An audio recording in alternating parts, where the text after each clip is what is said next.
Welcome to Time Traveling Team, the weekly podcast where we review every story of Doctor Who right from the very beginning. I'm Paddy. And I'm Tricia. This week we join the Doctor, Joe, the Brig, and Unit as they face off against the Claws of Axos. We'll be discussing the Doctor, the companions, and the villains, and give our thoughts on the story as a whole. We'll also be including some comments and a score out of 5 from, well, my mother, who happened to watch this story with me during the week. I cannot wait for this. And if anyone listens to this and wants to give their thoughts, we'd love to hear it. So in order to join in the discussion with us and Tricia's mum, you can check us out at Time Teamp. That's TIMETEAMP on Facebook, Twitter, and Instagram.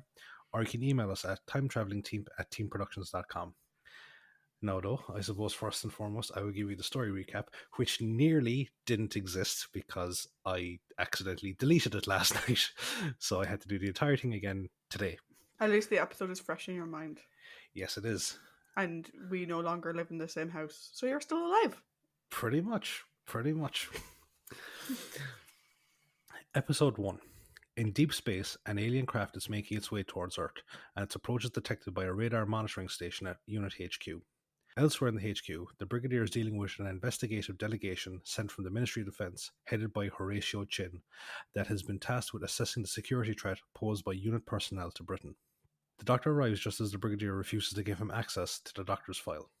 The Time Lord then angrily berates Chin for his xenophobic attitude towards outsiders, but their argument is interrupted by the arrival of Joe, who is accompanied by Special Agent Bill Filer.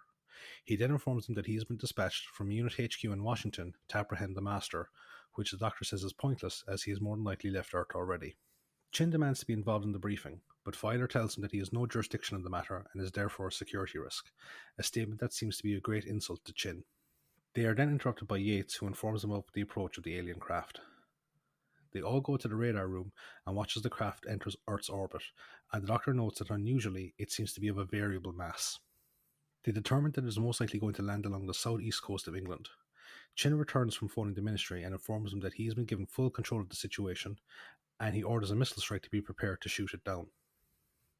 Corporal Bell then informs them that there were reports of a sudden freak snowstorm and heavy fog bank in the estimated landing area. Chin orders the missile to be launched, but after a few moments, the radar technician reports that the craft has completely vanished. The Doctor orders the flabbergasted Chin to have the missile destroyed lest it hit a civilian target on its way down.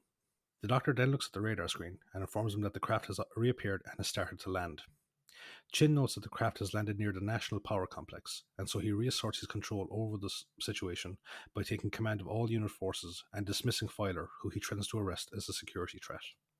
At the landing site, a tramp cycling through the area falls off his bike as the craft flies overhead, and once he collects himself, he goes to investigate the landing site. As he approaches it, a long clawed tentacle reaches out and pulls him inside the craft, where he undergoes analysis by an unseen crew. He is then deemed valueless and is assigned for absorption. Filer arrives at the site a short time later, and he too is taken into the ship when he is distracted by the arrival of Unit, who place a coordinate on the area. They are met by Sir George Hardiman, the head of the power complex, and Windsor, its chief scientist, who warned them about the potential catastrophe that could occur if a fight breaks out so near the complex. The Doctor says a fight will probably be unlikely, as the craft appears to have buried most of itself in the ground, a fact that Windsor dubiously double checks. A message comes through from the craft, which is designated Axos, seeking aid from Earth. Chin orders the Brigadier to launch a full-scale attack, but the Doctor interjects and says that they should at least investigate the craft first. Joe is left behind, and Yates is placed in command and told to make sure Joe stays in the command van, but he is called out by Benton, who says that they have discovered a body. He goes to investigate and discovers the desiccated body of the tramp, which disintegrates as soon as they touch it. Meanwhile, Joe uses this as an opportunity to escape and enter the craft after the others. As she makes her way through it, she hears Filer's calls for help. Filer is being held in a cell and is held to the floor by more of the clawed tentacles, and he notices that he is not alone in the cell, as the Master is also a prisoner. Once inside the ship, the Doctor is painfully mentally assaulted by an unseen force which makes note of his alien biology. The Brigadier goes to assist him as the assault stops, and together they continue into the core of the ship with Chin, Hardiman and Windsor. Once they reach the centre, they are greeted by 4 golden humanoids, an adult male and female, and a teenage male and female. The adult male informs them that they are from the planetary system at the far edge of the galaxy, which has been devastated by solar flares. He tells them that Axos is a living entity and needs nutritional replenishment in order to survive.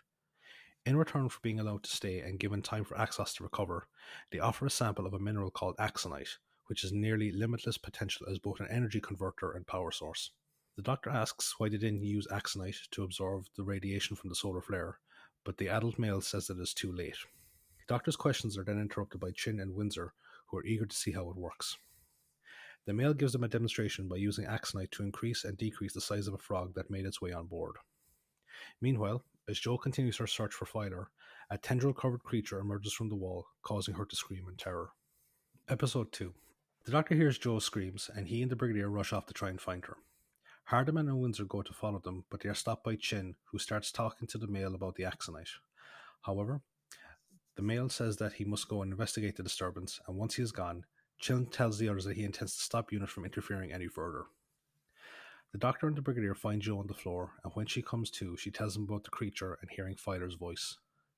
The male appears and tells them that they are in close proximity to the energy core of Axos, and the bioelectrical energy it generates would have caused Jo to hallucinate. The Doctor reveals his own experience when he entered the ship, but Jo insists that she heard Filer. They then go back to the heart of the ship where they find Chin missing, and the Doctor suggests that before they do anything else, they should run some tests on the axonite. Looking to avoid a conflict, he assures Windsor that he will follow his lead on the investigation. In the cells, Filer is trying to shoot the claws holding him, but the Master instead tells him to shoot a ganglion hanging from the wall, which he says is a nerve center controlling that section of Axos, and if he hits it, it will disrupt Axos's control.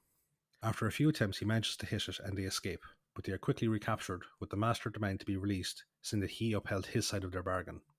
He is ignored as Filer is taken away to the replication section. Chin has gone back to the command van to place a call to the Minister of Defence, but his cocky demeanour is shaken when the Minister reminds him that any fallout from the situation will settle on his shoulders alone. Nevertheless, he assures Chin that he has special powers to act in how he sees fit in the situation, and Chin returns to Axos. Chin meets with the male and tries to broker a deal so that Britain can get the sole rights to Axonite, but he is refused, with the male saying that they desire for all of Earth to benefit from it. Chin assures him that it will be done, and then receives a sample of the Axonite. After he leaves, the humanoid female that gave him the sample melts back into the wall.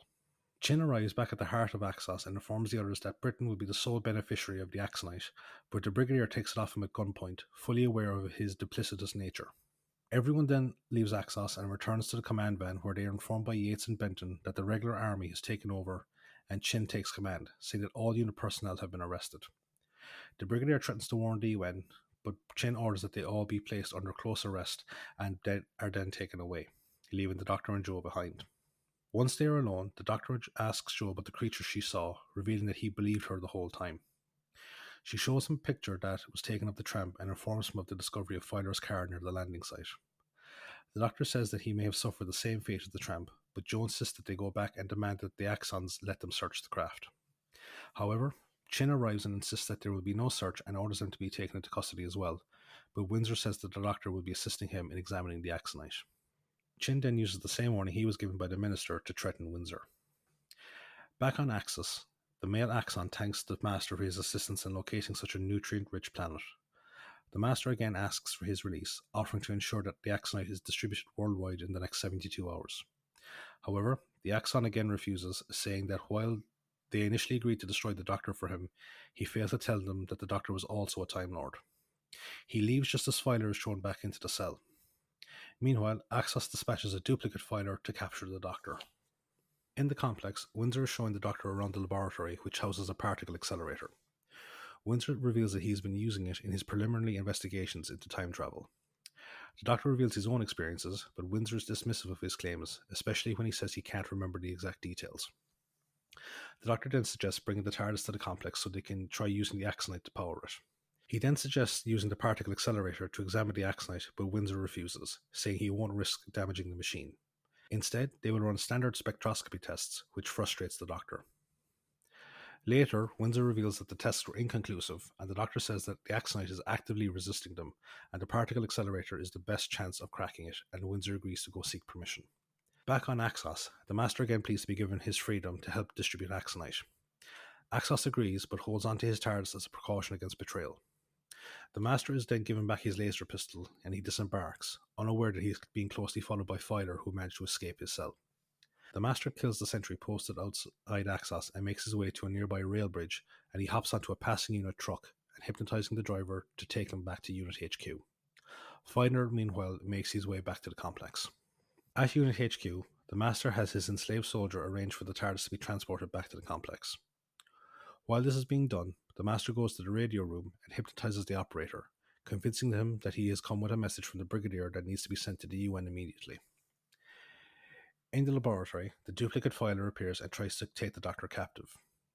The Doctor tries to resist, but the duplicate is too strong, and he is knocked unconscious when the appearance of the real filer distracts him. The filer tries to shoot his doppelganger, but the bullets are useless and the two engage in a fistfight. The Doctor comes to and tries to intervene, and Filer calls out a warning as the duplicate charges them. They dive out of the way, and the duplicate runs into the open accelerator and is reduced to a foamy mass. The duo then go to where Joe and the Brigadier are being kept captive and bring them up to speed on what happened, including the escape of the Master. Just then, Captain Harker, the commander of the regular army forces, enters and reveals that he's been listening in on the conversation and informs him that he cannot disobey his orders. After he leaves, the Doctor sneaks out and makes his way back to the laboratory where he begins to test the Axonite in the particle accelerator. Unbeknownst to him, Axos is affected by this, as it is a premature activation of its nutrition cycle, and it orders the Axonite to be recovered. The unauthorized use of the accelerator triggers an alarm, which the Brigadier, Joe, and Filer use as a chance to overcome their guards and escape. The Brigadier dispatches the other two to find the Doctor, whilst he goes to contact Unit HQ. They arrive at the lab, but so does Windsor, who tries to stop the Doctor's experiments. He gets electrocuted when he tries to open the accelerator, and the Doctor watches in horror as his body starts to mutate into a form akin to Axos. He then realizes that Axos, the Axons, and Axonite are all part of the same whole and are a threat to the safety of the planet. Joe calls out a warning as Windsor's mutated body approaches them, and they try to escape but are cornered by a trio of tendril-covered creatures. Episode 3. The creatures converge on the trio, and one of them hits Filer with one of its tendrils, causing him to collapse to the floor in agony. It then joins with the others as they surround the Doctor and Joe, and upon Axos' command, they de-energize them, rendering them comatose. They are then brought back to Axos. Meanwhile, the Brigadier tries to place an emergency message to Unit High Command in Geneva, detailing Chin's plot, but he discovers that a similar message has already been sent. Harker arrives and tries to arrest him again, but the Brigadier informs him that his orders are no longer valid. They then go to the laboratory, where they find Chin and Hardiman talking with an Axon. The Axon informs them that Windsor was destroyed by an intense blast of radiation, but they have removed the dangerous material. Chin tries to level the blame for the situation at Windsor and Hardiman's feet, but the Axon says that they must sort out the blame themselves or the agreement will be off. Hardiman asks about the Doctor and Joe, but the Axon says that the only person present when it arrived was Filer, who is unconscious on the floor. The Brigadier has him taken to the medical bay, and he reveals to Chin that he is now in command of the situation.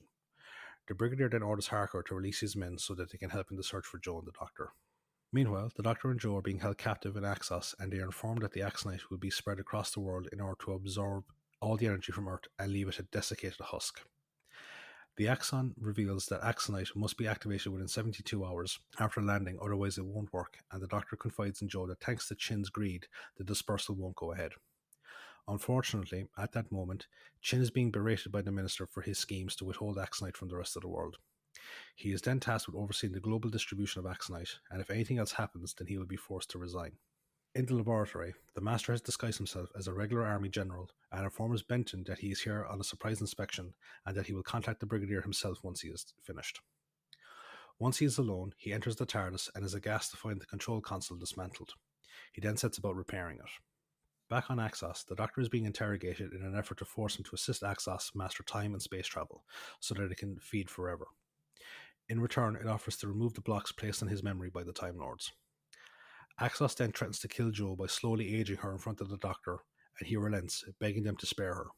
Axos reverses the process, and the Doctor begins to work on calculations for space-time travel.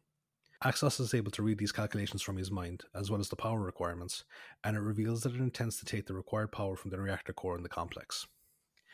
It orders an Axon manifestation dealing with Chin to go to the reactor, and it transforms into its tendril creature form as it does so. The Brigadier spots it as he is returning from visiting Filer in the medical bay, where he is informed of everything that happened in the lab. He runs after the creature and helplessly watches as it kills his men guarding the core. He then rushes back to the laboratory to try and find Hardiman. He arrives at the lab and informs Hardiman, Benton, and Yates as to what the Axon is doing. As they are discussing what to do, the Master attempts to take off in the TARDIS, but only succeeds in activating the external view screen. He notices the unattended particle accelerator and goes to remove a component from it, but he is spotted by the Brigadier, who orders Benton to get more men, and once they arrive, they go out and arrest him. The Master reveals that he intended to escape from Earth in the Doctor's TARDIS and brought it to the complex as one final insult to the Doctor before he died. Hardiman joins them and says that the power in the core is reaching critical levels, and the Master offers to help in exchange for his freedom. The Brigadier initially refuses, but Hardiman says that if they don't do something, then the resulting nuclear explosion will cause widespread devastation. The Brigadier agrees, and the Master explains that he intends to link the accelerator to the TARDIS power console to reroute the power from the core, and once the power console is at critical level, he will force the built-up power back into Axos, who will be destroyed from the resulting surge. Filer arrives and attempts to stop the Master, but the Brigadier stops him, saying that they need to trust him. Back on Axos, the Doctor uses the distraction caused by the power drain as a chance to escape, and he goes to find Jo, who he frees from her cell. Together, they make their way through Axos towards the hatch. In the laboratory, Filer asks about Jo and the Doctor, and the Master says that they too will die with Axos. Left with no other choice, the Brigadier and the others watch on helplessly as the Master prepares to activate the power surge. Episode 4. The Master activates the surge, and Axos starts to convulse in agony, and its manifestations start to fit between their humanoid and tendril creature forms. The bioelectrical energy generated from its convulsions starts to affect the Doctor and Jo's brains, with Jo receiving the worst of it and going into a hysterical state. The Doctor gets her to focus on his voice and asks her questions to keep her concentration on him as he leads her out of Axos. They successfully get free and make their way back to the complex. In the laboratory, the Master tries to leave, but he is stopped by the Brigadier, who refuses to let him go until they get confirmation Axos is destroyed. Hardiman then reveals that Axos is forcing the power back into the reactor, and he then orders a complete evacuation of the facility before he prepares to disconnect the accelerator in an attempt to prevent an explosion. The Brigadier offers to stay behind to help, but Hardiman sends him away to the control room with the others, saying the complex is his responsibility. Together with the others, the Brigadier watches as he successfully detaches the last power cable, but he is electrocuted and flung over the safety railing when the wrench he was using connects with one of the power conduits. The Master then tries to flee as the others go to tend the body, but he is stopped by the arrival of the Doctor and Jo. Later, the Doctor informs everyone that Axos has spread its tentacles into Earth, and once the Axonite is dispensed, it will begin to feed on Earth and suck it dry along with all life on it. The Doctor says that they have a very slim chance of defeating it, but they will need the Master to help do so. Jo and Filer object, saying that he can't be trusted and he'll most likely kill the Doctor at the first chance he gets. The Doctor reassures them that he'll keep him in check, showing them the Master's confiscated laser pistol. The Brigadier dispatches Yates and Benton to monitor Axos. They drive out to the landing site and set up a video surveillance feed, which connects to the Brigadier's office in the control room. Chin arrives and attempts to look for praise in his handling of the Axonite distribution, but receives none and is shot when the Brigadier informs him of Hardiman's death. In the laboratory, Filer voices his suspicions to Jo of the two Time Lords, as they have removed all the other technicians and are only conversing amongst themselves. The Doctor leads the Master into the TARDIS and reveals his plan to him, which is to help the Master fix the TARDIS so they can both flee Earth. The Master is surprised by this, and the Doctor says that he doesn't want to die in exile. He also says that if the Master doesn't help him, then he will turn him over to UNIT so that he can die along with everyone else. The Master agrees and says that they can use the components from the accelerator to patch the malfunctioning parts in the TARDIS, and the Doctor leaves him to it whilst he goes to calculate their course. Before he goes, though, he takes a flight component with him to prevent the Master from leaving him behind. Outside, Axos has begun to resurface, and the Brigadier orders Benton and Yates to return to the complex. They find their way blocked by several of the tendril creatures, but Benton drives around them as Yates shoots at them with her Bren gun. They find the road blocked by a felled tree, and one of the creatures boards the jeep as Benton reverses back up to the main road. Yates manages to knock it off, but another one jumps on the bonnet of the jeep, blocking Benton's vision.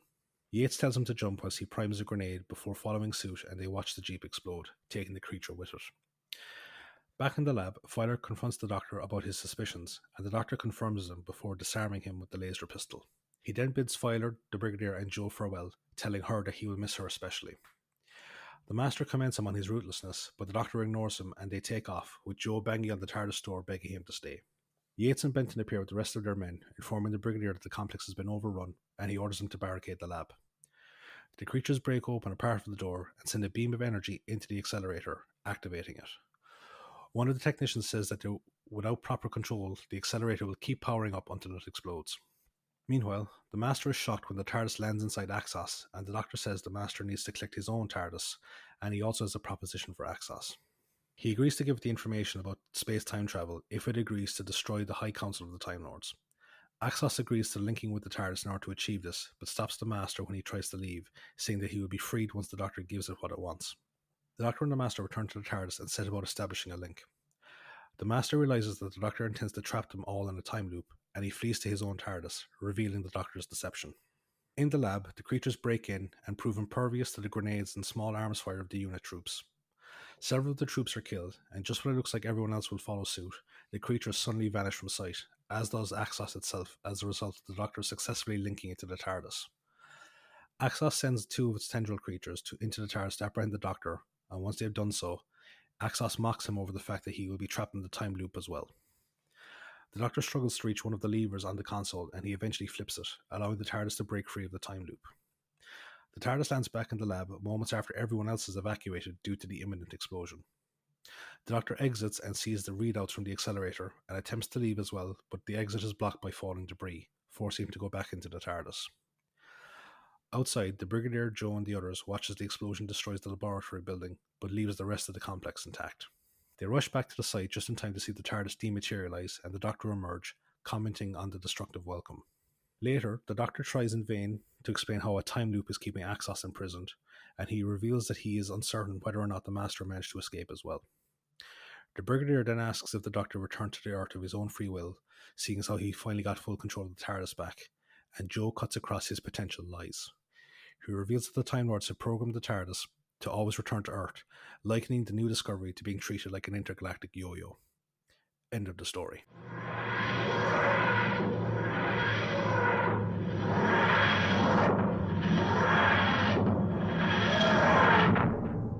So, once again, the unit forces have proved triumphant at the expense of several extras. So, as always, we'll go to our favourite hangout, the trivia spot, to drown our sorrows. Okay, so Claws of Axos, air date 13th of March to 3rd of April 1971. Interesting thing I found out while watching the Making of documentary, this was filmed in January, and that will become very important in a few minutes. The writers of the story are Bob Baker and Dave Martin. Now, they were a writing duo who had never really written anything before. They'd sent in a script to the BBC. It came across Terrence's desk. It was a bit mental, but he's like, no, these guys will be great. And so he brought them on board, and it took many iterations to get to where we are now. But they did go on to write 7 more stories together for Doctor Who. And Bob actually wrote another one by himself. So their 7 stories include The Mutants, The Three Doctors, The Sontaran Experiment, The Hand of Fear, The Invisible Enemy, Underworld, and The Armageddon Factor. The one that Bob wrote by himself is Nightmare of Eden. Now, a lot of those are really good. I'm looking forward to getting to the Mutants, or as I like to call it, the Star Wars casting call. But like the Three Doctors it's a landmark episode, and I cannot wait to discuss that one. Sontaran Experiment again introduces a long running villain, which is I think they're a pretty cool villain, to be perfectly honest.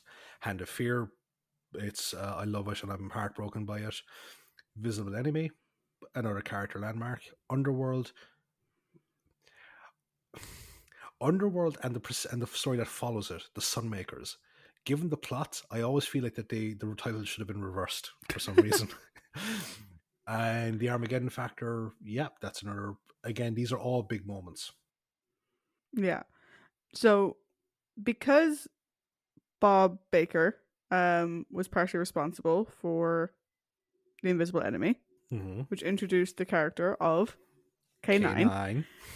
He is one of the creators of K9. So there was a period of time, actually around the same time the Sarah Jane Adventures came out, or in season 1 of the Sarah Jane Adventures, when there was actually an Australian program created called K9. And that's why, if you are a Sarah Jane Adventures fan, that's why K9 couldn't appear in the Sarah Jane Adventures for 2 seasons and a bit. He could only appear for small amounts of time because the rights were tied up with this Australian program. Yeah. And as far as I'm aware, the Australian version has got absolutely no connections to Doctor Who whatsoever. I don't think so. I think it's just the idea of a robot dog because it's not Hmm. even the same like disco Yeah, looking dog that we like. It's a weird CG I thing. don't like that model of canine. I really No, don't. no offense, Bob. He looks weird. So Bob wrote 2 stories for that program. Mhm. Bob is still with us, but Dave Martin sadly passed away in 2007. The director of the story we are welcoming back for his 4th and final time, Michael Ferguson. We previously discussed Michael's work in The War Machines, The Seeds of Death, and The Ambassadors of Death. That is some. There's some fantastic directorial credits there. Absolutely. Yeah, and I must say, with we'll get more into it later, but like kudos, Michael. I'm just gonna say kudos. Like, Yeah. well done. Hmm. um, the working title of the story include The Gift, also sometimes called Doctor Who and the Gift or just Gift, The Friendly Invasion, The Axons, and The Vampire from Space. Now, 2 things, right? Yeah. The Gift is actually the title of a Sarah Jane Adventures episode that this story actually reminded me of a bit. I can't. What happens to that one again? So that was when the Blatherine, Yeah. the Oh, the orange Slitheen, gave Sarah Jane this gift yeah, of this plant called rackweed that yeah. would solve world hunger. It's Mhm. very similar. And it reproduced at a crazy rate, Yeah. and Luke got sick and whatever. I actually like I like the simplicity and the undertones of the gift. So do I. I kind of wish they'd gone with that. Um, the last title, The Vampire from Space, that was actually used through the production of the first 2 episodes, and they only Oh, changed it when filming began on the 3rd episode because the BBC wanted to avoid the word vampire. okay, fair enough. I suppose it's not really a vampire as such. I mean, I guess it's meant to be like absorbing energy or whatever, but I don't think it's a good. There's other villains that we can use that word for. The reason I like the gift so much is because I don't think you've ever seen it or seen references to it, but there's a really good episode of the original Twilight Zone called "To Serve Man," and it deals with like a very similar No, I haven't. concept. Oh, it's wonderful. It's also got genuinely one of the creepiest endings I have ever seen. And like, so to serve man, it's like an alien race. They come down and they offer all these wonderful things, like the end world hunger. They cause world peace. Man essentially relies on these people, and as a reward for taking on board all this alien stuff, they get brought to the aliens' home planet, and they have a book. And the Earth's like greatest linguist tried to translate the book, and just as the guy that was the head of that project is about to get on the ship, one of his assistants run up and goes, "The title is To Serve Man. It's a cookbook. The basically humans are being taken to this planet to be eaten." And the the guy is basically shoved back onto the ship by one of the aliens, and his screams of terror are just whoa. So with the Axonite and the Axons, very similar Hmm.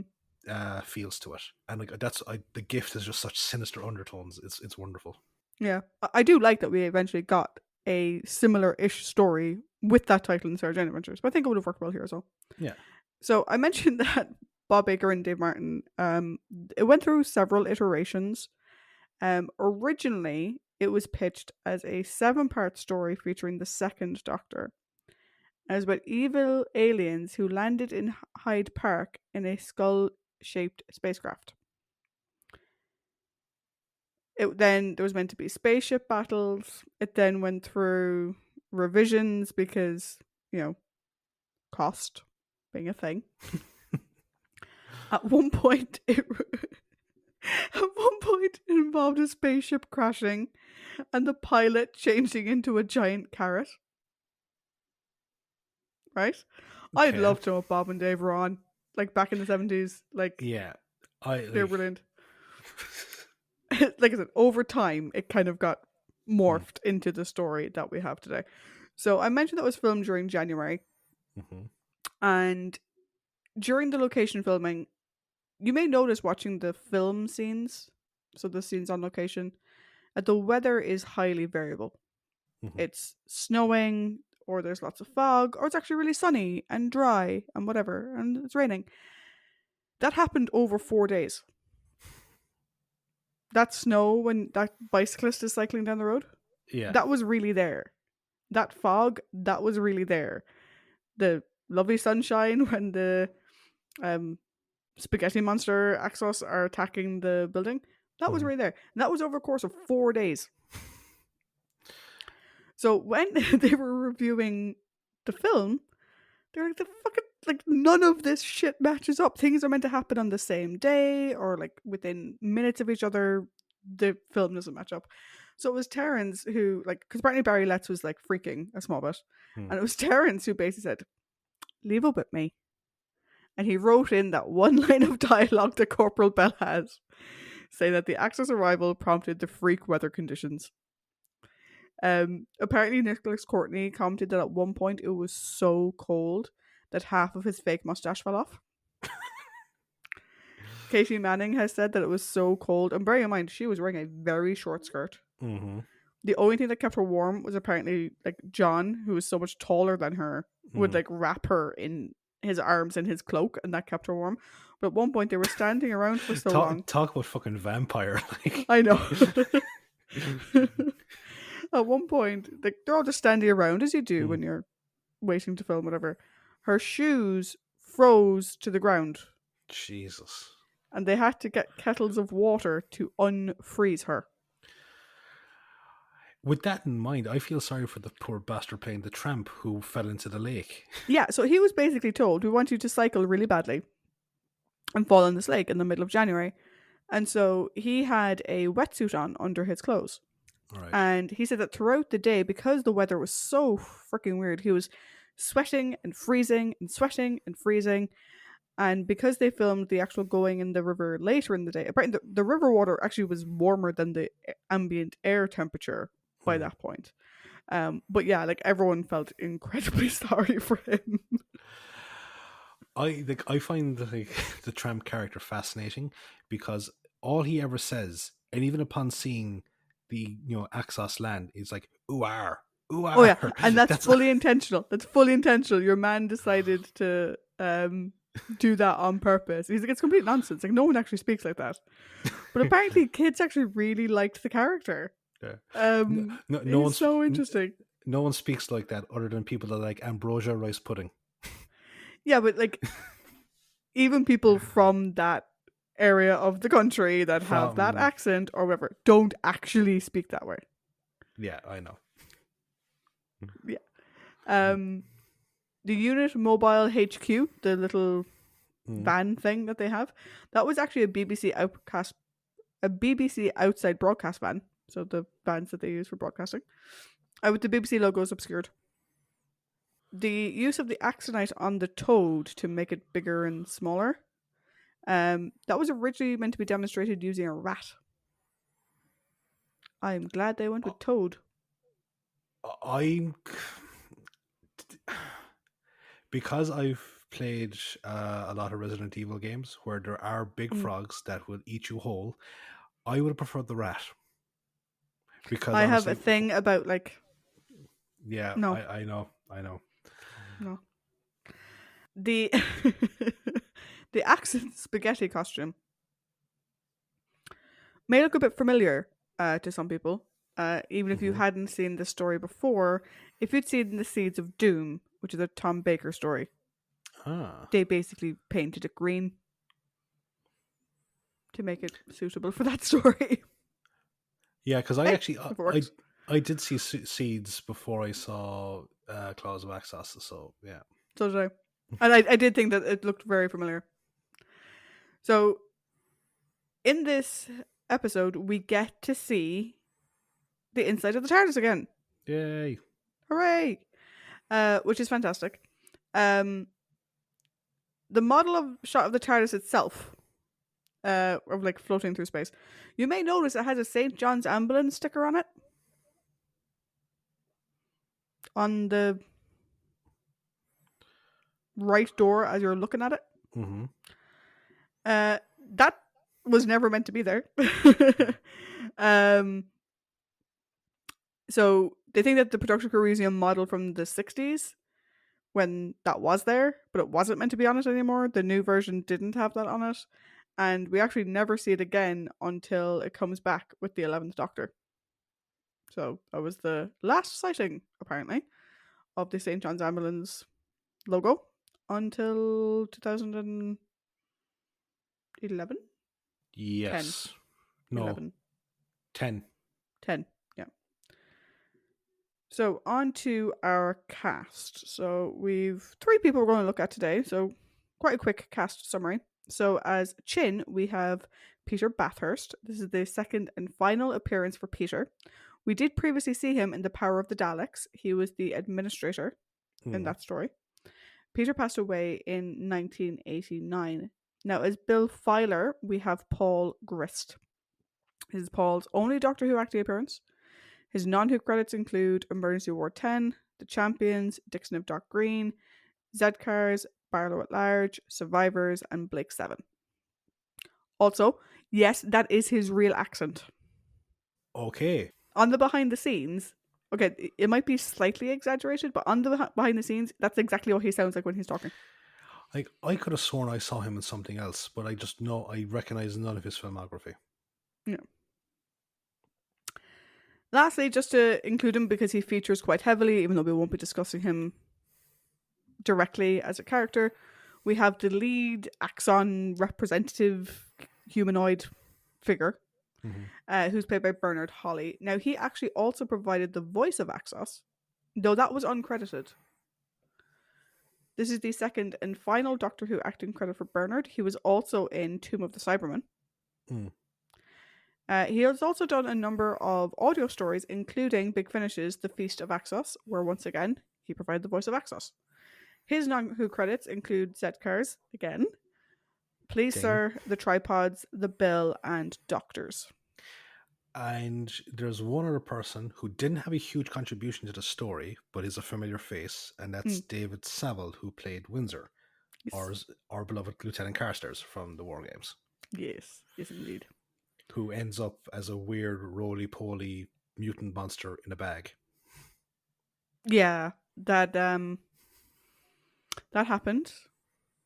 We will be discussing that more later. I will actually close off on a final piece of trivia, just because in this particular episode of Time Traveling Team, we are including comments from someone who is not present, that person being my mother.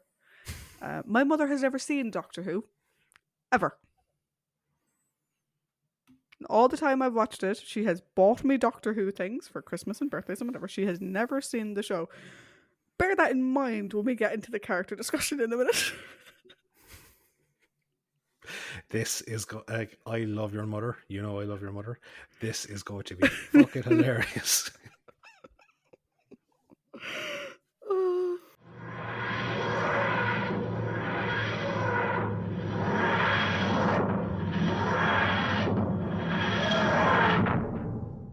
So, we now come to the character discussion, but not just any character discussion. This is going to be fun. So, I feel it's fair, given the influence she has in both of our lives, that your mother gets the last word. Okay, I think that makes sense. So how about I go first, and then you, and then your mom? Yeah. Okay, fair enough. So, what did you think of the Doctor? So, firstly, 2 things. Yeah. 1, thank God you didn't slap Joe, because for a second there I thought he might. And the camera cut away. Now, I watched, because I fucked this up and I deleted the file by accident, I watched 2 different copies of Claws of Axos. And I thought that one of them might have been a television edit to remove any potential violence, but no, it's the same across the thing. So yeah, it looks like the camera dropped to show that he was about to slap her. So I'm glad that he didn't do that, because that would have been very, very, very, very, very hard thing to come back from. And 2, you prick, you could at least apologize on screen for your deception. Yeah, um, like one thing we do see in this is his duplicitous nature mm. and how he can use it. And like no, we've seen ish done very well by the second Doctor, by Mm, Patrick Troughton, in the likes of the Evil of the Daleks. yep. Granted, now that was kind of told early on in the story, so like you knew that he was probably going to be a good guy for the rest of it. Whereas here it's like the final episode, and plus the cape and the laser gun. It's like, you know what, slightly believable. Um, but one thing I did like, I think Mm, it's the thing that I like the most from the Doctor in the story, is that nice true line of self-sacrifice that we mm, saw from like Dalek's master plan with the Time Destroyer and Seeds of Death, where the Doctor basically resigns himself to the fact that he may die trying to save the Earth. mm. And his whole thing is like, look, uh, at worst, I'm going to be trapped in here forever with Axos, but I'm going to at least try and get out. So I like that. Um, and I think, given the last couple of years, you gotta love the whole England for the English scene Well, because the Doctor's response to the yeah, England for the no, English yeah, scene. no, but like, but that's the thing. Like, so, like, okay, so I touched upon it briefly, but Chin is very xenophobic in the sense of like, what are all these outsiders? What do they represent to England? And the Doctor basically says, "My dear Mister Chin, if I could leave here, I would, especially to get away from people like you." And he goes, "England for the English, good heavens, man." Mm, And Chin goes, "I have a responsibility to my country," and the Doctor says, "Not to the world." And that's and from the fact of the point of view that it's someone from like at this point in time, the Doctor is a UN representative, mm, and it's like you don't have a responsibility to the rest of the world type thing.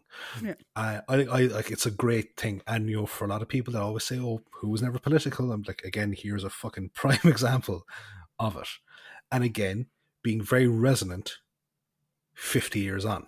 Oh yeah, massively so. Um, and yeah, like so.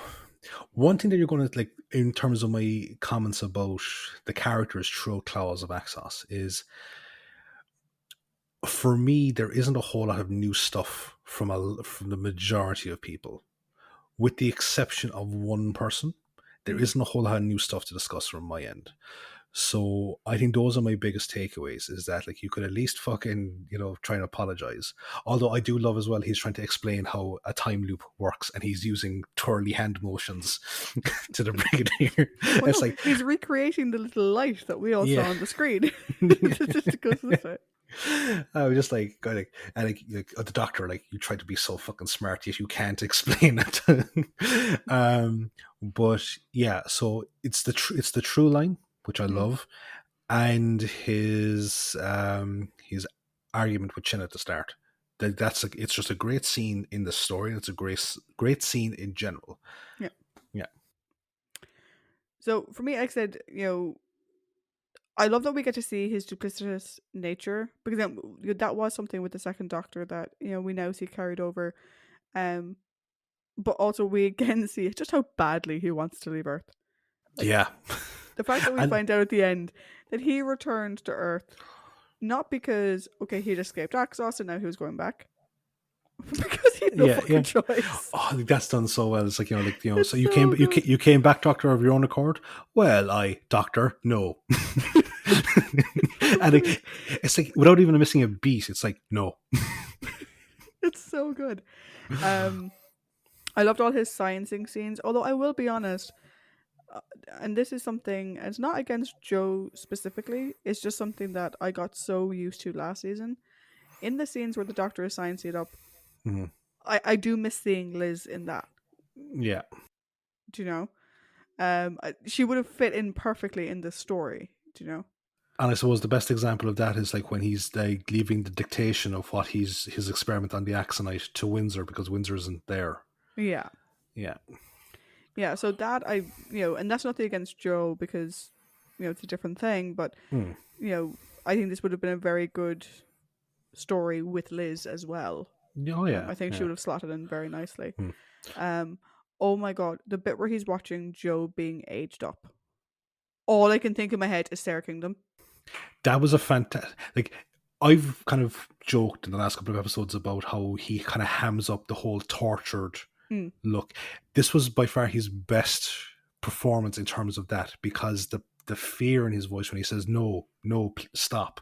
Yeah. It's like this is the worst thing that he and I didn't actually pick up on the Sarah Kingdom illusion. That's a really good. Well, because if you think about it, he already watched this happen once before. He Yeah. saw it happen to Sarah. And so, like, for me, I thought that was great. I think I completely agree with you. His facial reactions and stuff like that, they're much more... Restrained. They're still funny, because he's John Pertwee and that's what he does, Mhm. but they're much more tonally appropriate. Yeah, no, I'd agree. I loved his thing with Joe, and I'm going to give you some interesting background information on this. When, like, they were trying to escape, and he was like, 7 threes, 21 times 4, 84, whatever, that whole thing, right? I thought that was brilliant because he didn't resort to slapping her, like you Yeah. said. He didn't scream at her or deride her. He gave her something to distract her with. Which I thought was perfectly done. Now, the interesting thing, according to Katie Manning, she learned off all the answers. But what they'd done is they'd written on the floor all of the equations that John was meant to do. So the numbers, and how, like, times this, minus this, divided by this, whatever. Which was how they were going to do the scene, because he was, like, leading them out so he could look down and see the numbers. Then they pumped in a load of dry ice. Yeah. And he couldn't see the fucking floor. And apparently he was not amused, which is why, if you follow it closely, at one point he's clearly just lost it entirely, which is why he goes back to 7 threes. Yeah. Because he didn't know what came next. He repeats the cycle. Which is just brilliant. Yeah. But I love that because it's a very simple thing, and we see it, that sort of let your mind do math to distract you from something. We see that a lot in science fiction. I remember specifically seeing it in Sarah Jane Adventures, where they're asking Luke to recite pi or whatever. And I like that. The other thing I quite liked in this story was I'm finally getting to see this brotherly dynamic between Doc John and Delgado's master that I'd heard so much about.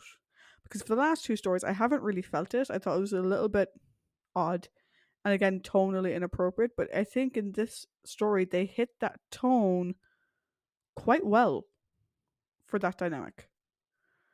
And I mean, I can now see what everyone bangs on about with these two. Yeah. There's a very kind of like, Picard Q type fucking thing kind of going on there. Yeah, it's also like this sort of brotherly dynamic. I'll get into that a bit more when we're talking about the master, but I'm finally starting to see that, which I like. I enjoyed their relationship. So, shall we go to my mother's thoughts on the Doctor? Please do. Okay, one of her first comments, and this was said in relation to the Doctor and the Master. If he's a Time Lord and he's a Time Lord, what time were they lords of?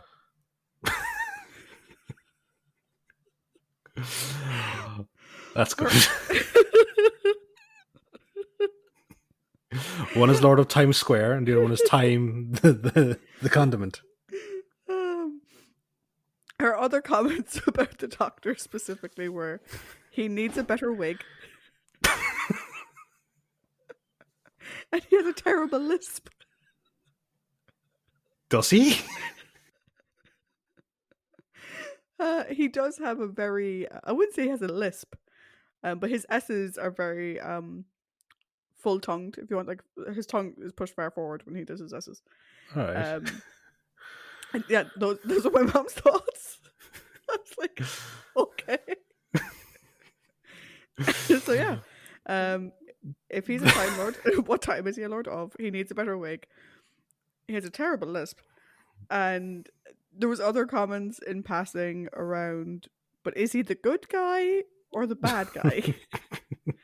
And also, because my niece also watches Doctor Who, but she only watches New Who, she's like, so is Mary watching him? I'm like, no, like, he's like James Bond. And she's like, oh, okay, I get it now. So yeah, my mother's impression of the Doctor: bad wig, bad lisp. Fair enough. uh, cool. So next we have the companions of Joe and the Brigadier. Yes. So we have Joe. Now, personally, I didn't get a whole lot of anything new from her here. Like, she has her nobody puts baby in a corner moment, which is great. And like that does help to drive the plot of the discovery of Filer in Axos. But the only other thing that I really is notable for Joe here is like her heartache at seeing the doctor leave. It's very palpable, especially when she's banging on the door and begging him to come back. And like then there's like this when they go out to the when they flee the power complex and they're there looking back at it just before it blows up. She's like, "But what if the doctor comes back?" It's like that kind of puppy dog expression, like waiting for him to return. So I like that part. Yeah. But overall, there's nothing. Didn't really see anything new from Joe here for me, anyway. There is a missing scene apparently where there was going to be like a meet cute between her and Bill. So I think they're meant to be sort of building a sort of not a relationship, but sort of a dynamic between her and Bill. That kind of got caught.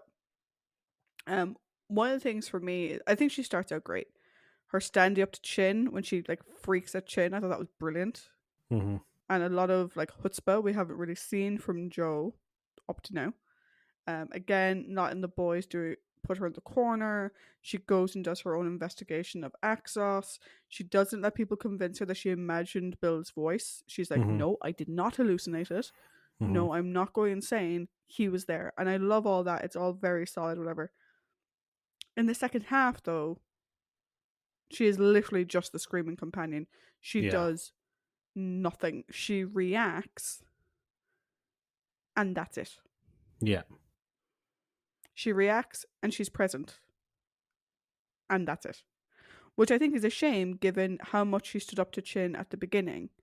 And I would have loved to have seen, particularly in the second half, we've seen that, Joe, while the doctor didn't think that she'd make a very good assistant for him, she actually is very good at being an assistant and like sourcing things and doing the reports or whatever.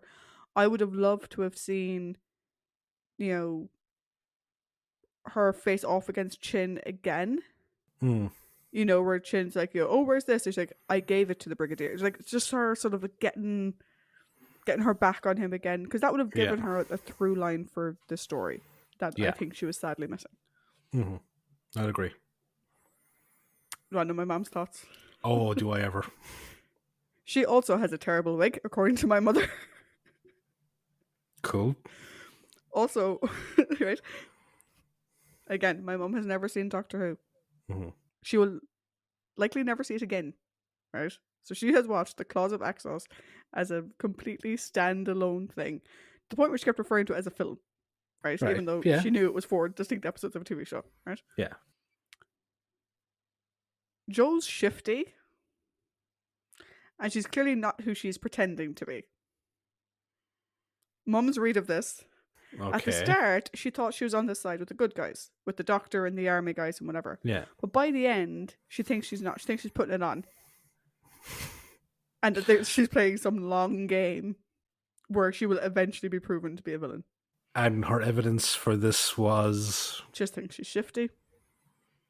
I think that may possibly be because she was so out there and engaged in the first half, and then so like damsel in distress in the second half. I think Mum saw that second half as being a bit fake. That made Joe shifty. I had this scenario in my head when you said your mom was saying that she was shifty, and I can just imagine her mom kind of going, like, look at her, her eyes are darting all over the place. It's like, she's short-sighted, Mom. Oh no, we did talk about that as well. Okay, fair. That did come up. Like, I can't remember what we were talking about. I can't remember specifically how the conversation went, but I did say, like, oh, I think it was something. I think she thought like the clumsiness and stuff was a bit put on. All right. I think no, that actress is just clumsy, like because she's short-sighted. And Mum's reaction was, "But why did they take her glasses away? If she needs them to see, why did they take them away?" And I was like, I don't know, maybe because they didn't want her to look nerdy maybe. And so I explained about Liz and how Liz had been the very intelligent character. She's like, so this one is meant to be the idiot. I'm like, no, this one is meant to be like, the person asking the questions. And Mom was like, okay, okay. But why was get a different actress to play her? Like, anyone can wear that wig. Like, if she's that much problem. Oh god. She was really harsh.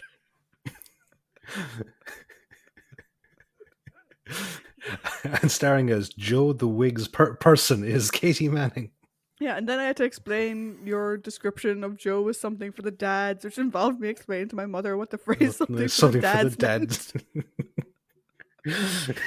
I'm not sure if that's for your father at all. So yeah, also in a terrible wig and shifty AF, according to my mom. Oh god, I really wish I had been there. I really wish I'd been there. So now we have the Brigadier. We do. Okay. Now, as we, I don't think we gave a rundown of the characters that we're going to be discussing, but no, we'll just keep going. Yeah, but just to give people a heads up, our best boy Benton and his girlfriend, his girl Friday Yates, don't really do a whole lot here. They have one excellent scene, which is the Jeep scene with the machine gun, which my mom has a comment about that I'll get to later. Excellent, cool, cannot wait for that. But that's about it. Yeah, although at first that Jeep scene was very good. Oh, it was amazing. That was fantastic. Yeah. So the Brig. Now, I think the Brig was metagaming here because he seemed to be very on the button in relation to Chin's underhanded deal. I was very happy to pull a gun on him. My first 5 words in my notes about the Brig are the smirking. All the smirking.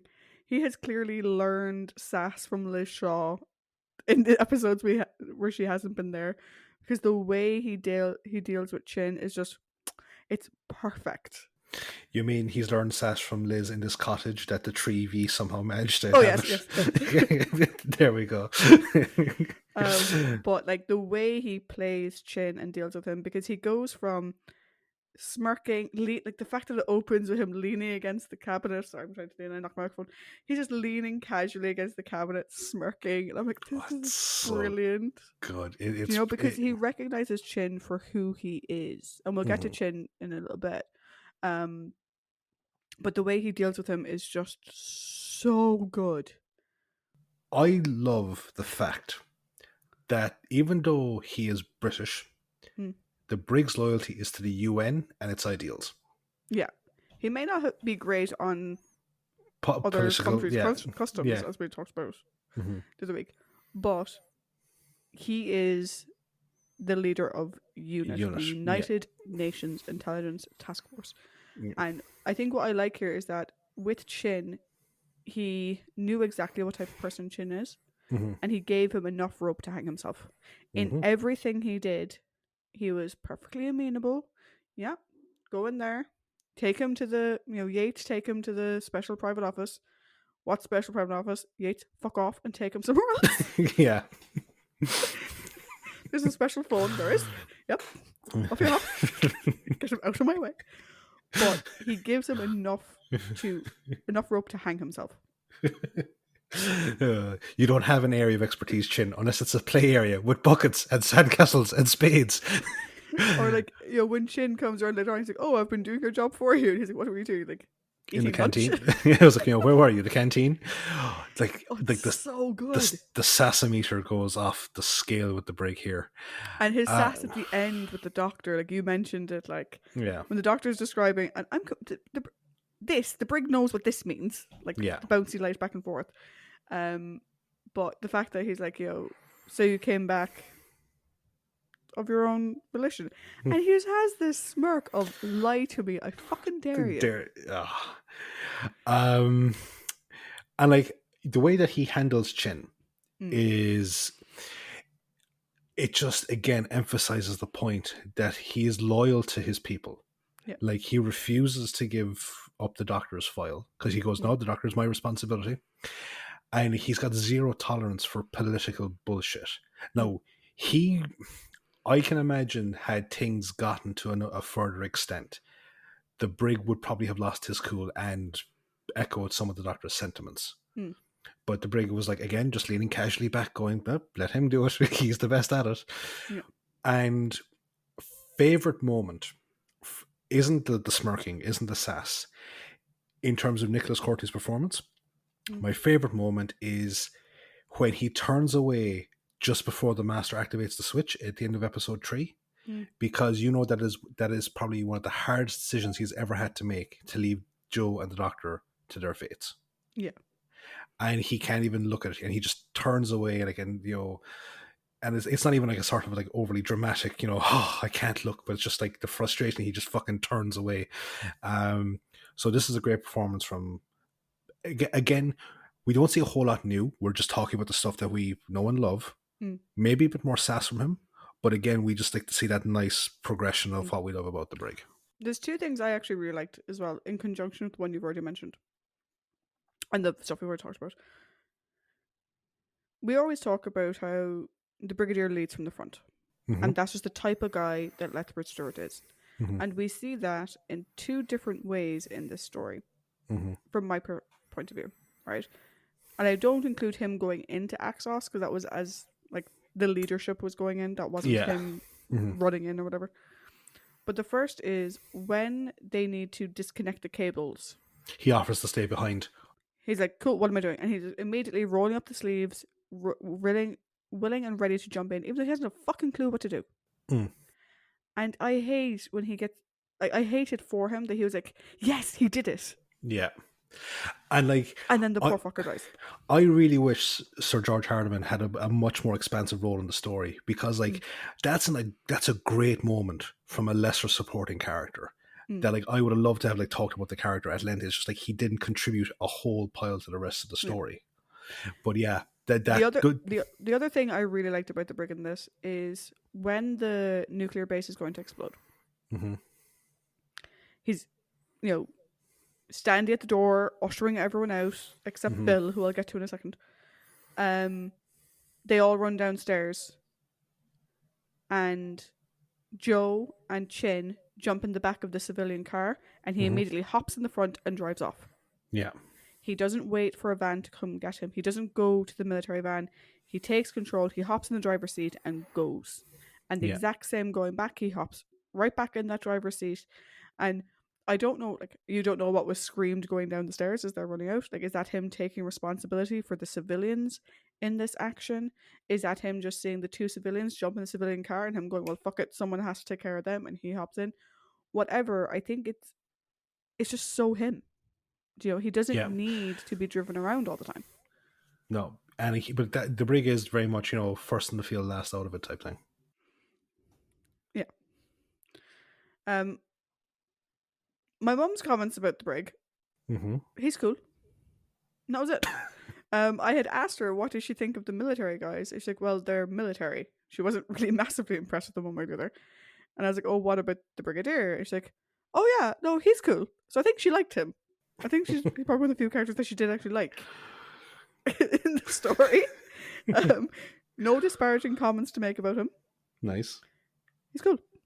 Cool. So, for the prominent characters, I have Filer. Would you have put anyone else in there? I wasn't sure where you were going to put Chin. Oh, fuck that guy. He's a villain. Sorry, just fuck him. Okay, cool. I wasn't sure, given the scope of the other villains in the story, I wasn't sure where you're going to place him. So yeah, Filer's a prominent character, I would agree. Yeah, no, Chin is my Marco Polo in this equation. I never said he was a good guy. Yeah. I said in comparison. Yeah, that's true. Filer. So, about halfway through this story, I was getting an impression that he was being built up to be a new companion. Because he's very present, he's very engaged with what's going on, and it's he gets away with calling the Doctor Doc. Only person we've seen since no one, really. Did Stephen call him Doc and then he was told not to? Yeah, he was told not to call him Doc anymore. Because the last person that said it was Tyler, I think, in Dalek's Invasion of Earth. And he was like, please don't call me Doc. Yeah, so I just get this feeling he's being built up, and then it just kind of last episode just all kind of fizzles away. and it's like I honestly I don't understand the scene of where himself and Joe are talking, and she's like, oh well, you got the master. He goes, oh yeah, like Bill Filer, New York Bloodhound, all this type of shit. I'm like, you've completed your assignment, so what the fuck are you bitching about? I think it's the fact that he found him by accident. He didn't actually do an investigation. He found him by accident.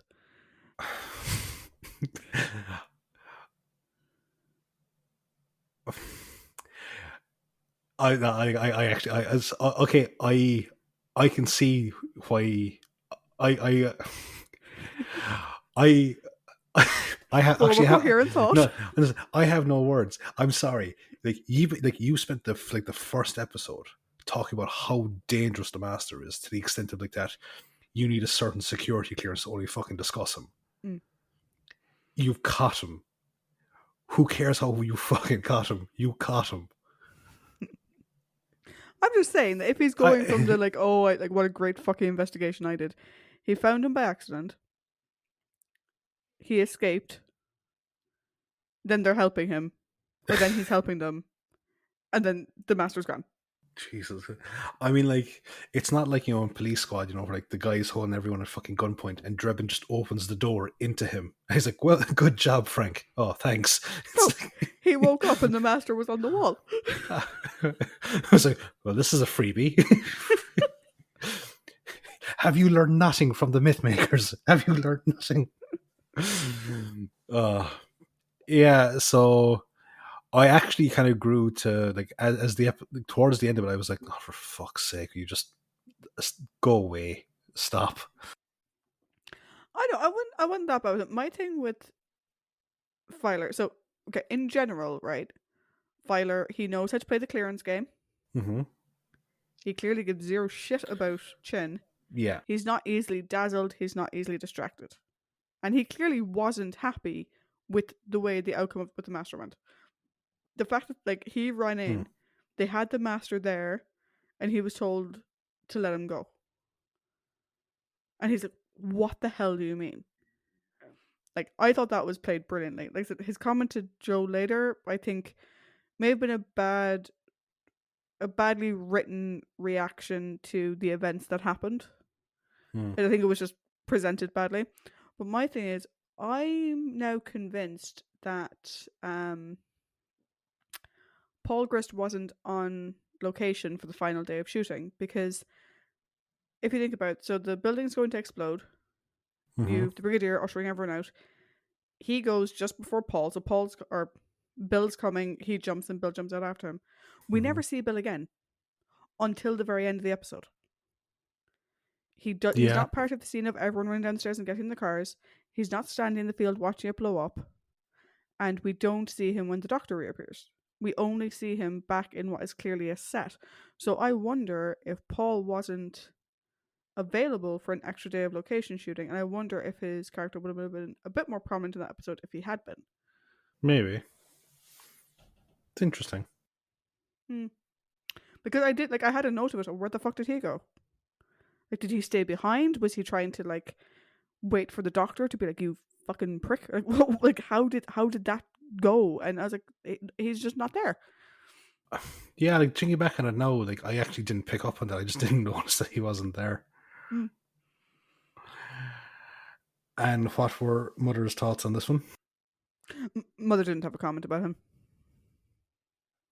He was there. No comment. Fair enough. So we now come on to the villains, and we have Axos, the Master, and Chin. Chin, Chinini, Chin, Chinini, Chin, Chin, Chiru. Mm. So, will we do... How do you want to do this? How would you rank these villains? I think in the order that I set it out is like Axos is the primary villain, Mm. Master is the secondary, and then Chin is the tertiary. Okay, so let's work our way up. So Okay. Chin first. So, as the story went on, I completely misread the intention of the character, but he felt like he was becoming across as a parody of that specific type of individual, as opposed to an actual representation of them. What type of individual now specifically are we talking about? So the likes of like your Senator Kinseys from Stargate, like Mm, these people in positions of power in political office that have certain views in terms of how the military operates and how, again, like England for the English, like very in this sort of thing, maybe conservative or nationalistic views, and it's us over everyone else in the world. Everyone else be damned. We want to get all the benefits. Those type of guys. mm. Now, those type of characters paired up against the right hero, they're amazing. Like the chemistry between them, like for again, like Ronnie Cox, who was Senator Kinsey, and Mm. um, Richard Dean Anderson, Jack O'Neill. Like just those chemistries are great. But for the portrayal of Chin, it felt like he was being a parody of that character. I mean, like he comes out at one point eating a fucking chicken drumstick, and I don't know if Chin was meant to be a parody of that type of character specifically. hmm, I see Chin as being the upper class boys club. yeah, Do you know? Buddies helping each other. Private school, or in the case of the UK, public school educated. hmm, And I think he's meant to be a representation of the stereotype that can be portrayed from that type of character who hasn't got two fucking neurons firing within his fucking ears. hmm, Do you know? He's an idiot who has power because he's friends with people with power. yeah. And do you know what it is now? It's I've seen by itself. I've seen the England for the English clip a couple of times. So I've probably just taken the context of that discussion and assumed that that's what the character would have been like the entire one way through. So I can admit like that my perception of the character coming into it is probably in a different light. So when he didn't match up to what I was expecting, I started to view him as a bit of a parody. You know? Mm. Oh, I think he is still definitely England for the English, though. That is a core part of him. He is like because he says to the Axon male that oh, so we can agree that it's Axe night for Britain, and he's like, no, it's got to be worldwide. Because oh well, okay, fair enough, I can arrange that. Or when he says, oh, I'll make a call Mm. to stop all this unit interference, and it's like, you mean unit actually doing their job, which isn't interfering with anything. So it's like there is that xenophobic and like these notions that people are against him or whatever the case may be.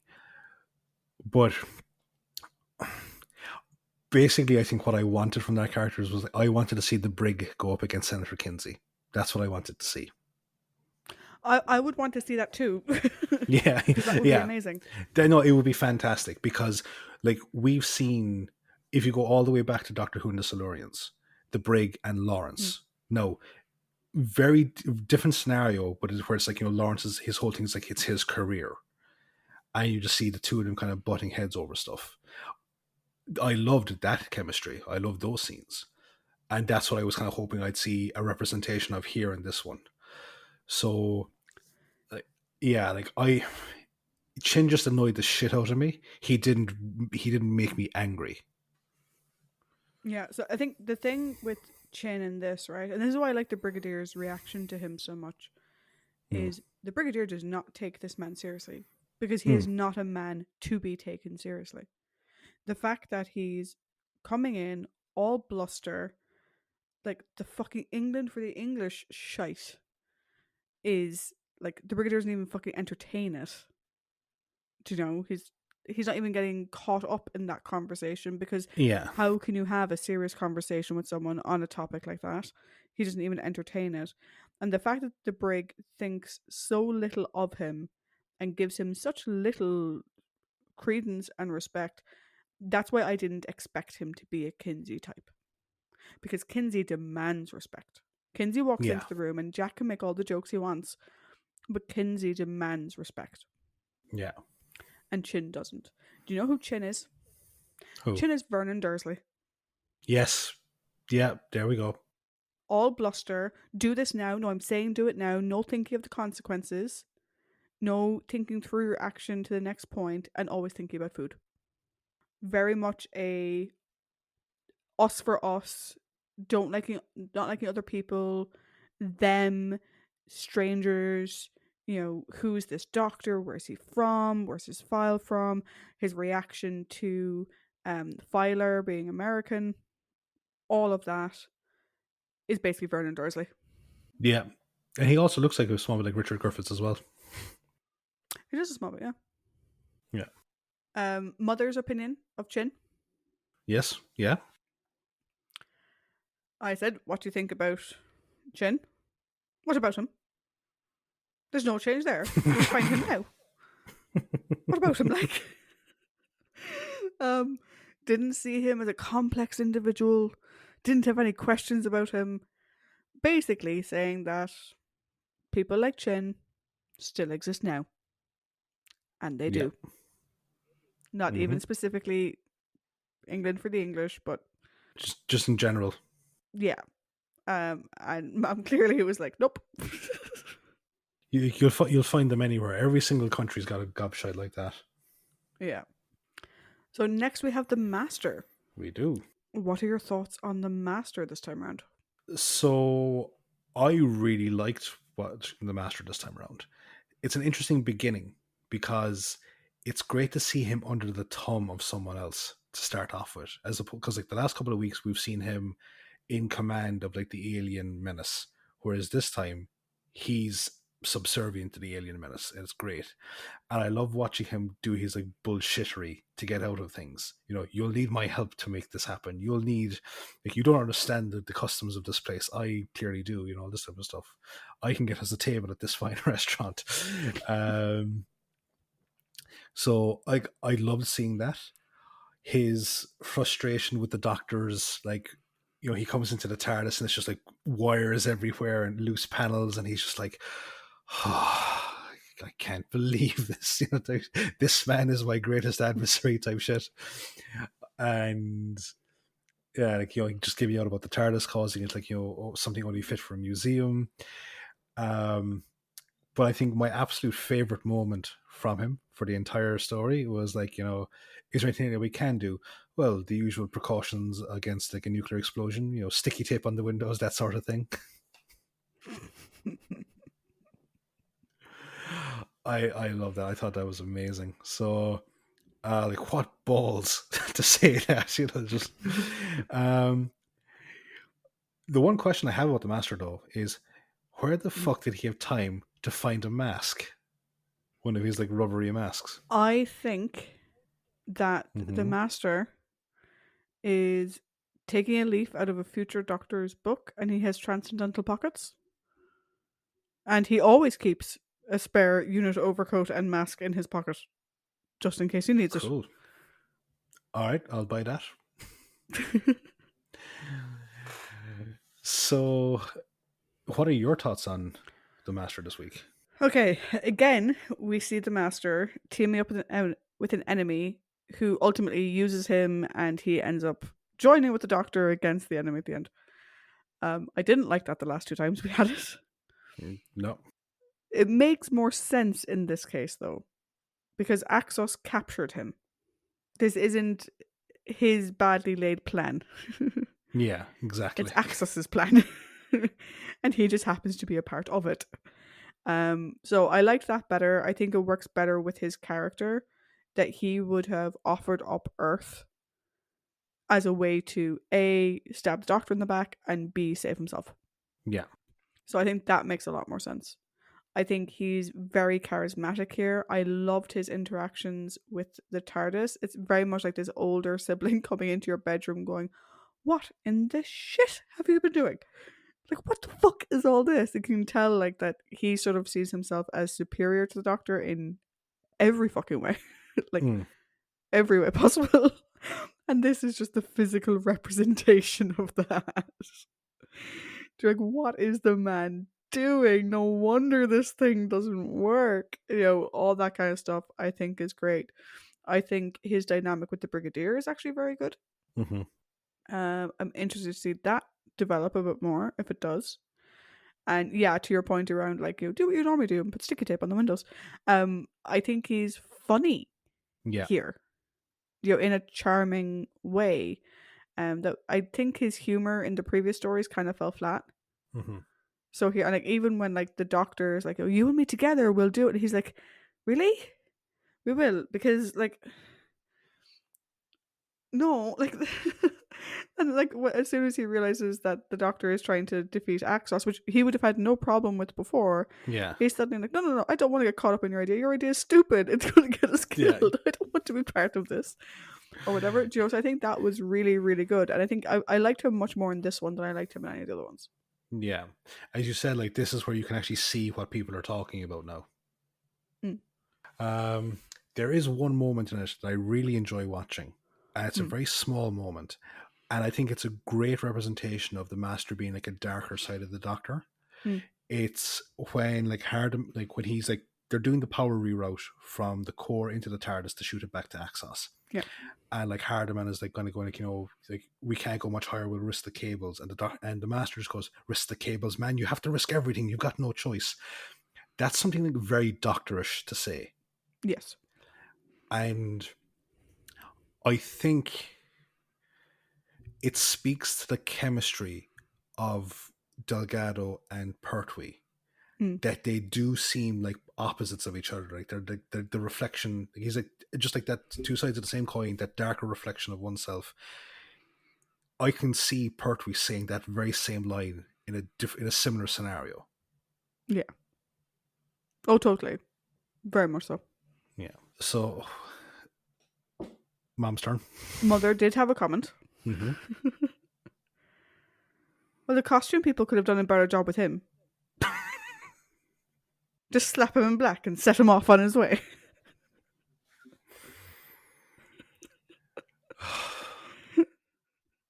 Everyone else got a nice costume. He just slap him in black and send it. She's like, it's like he wandered off half finished.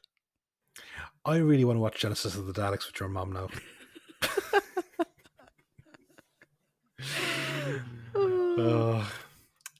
It's a bit away, but fuck it. And lastly, we have Axos. So I have 3 separate little notes and then an overall. So I have a little note on ship Axos, humanoid Axos, and spaghetti monster Axos. Okay. And then I have a little overall thing on Axos as a entity. Mhm. Ship Axos, Proto Moya. Moya, for anyone who hasn't watched it, the living ship from Farscape. Fantastic science fiction program. Highly recommend. Okay, I'm going to say that the concept of a living spaceship probably predates Who, but I think this one is probably definitely the first big screen version like that. It's like, oh yeah, like definitely this is like a precursor to stuff like Moya and say like the Leviathan hive ships from the world of Warhammer, things like that. Also, it kind of reminded me, and this may have been because I'd watched the honest trailer for Dune. It kind of reminded me as if it belonged in Dune. Mm. Just a little Yeah, bit. I can see that. The humanoid Axos or Axons or whatever the fuck they call themselves. Axons. Axons. Axos. Damn it, you beat me to it. You fucking beat me to it.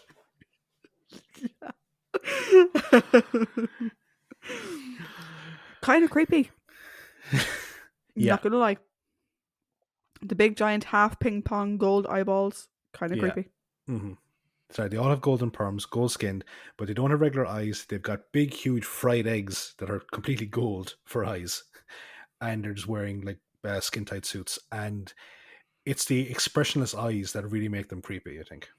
Yeah, so the way Katie Mang described it, they looked like, what's the word I'm looking for? Not anorexic.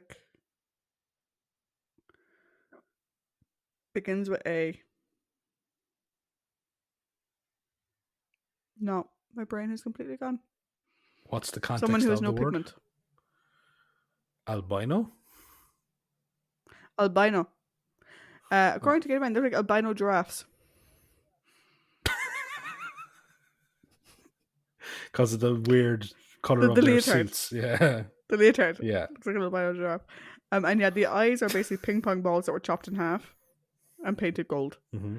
But they're kind of creepy. What I was going to say as well is that when they first appear, because it's four of them appear at the beginning, but you kind of Yeah, see a two shot of like a male figure and a female figure, and only because we mentioned Kinsey already, and because Norm from Mission Log is currently watching Stargate SG-1 for the first time, they kind of reminded me of, the welcome box that SG-1 gives new races when they meet them.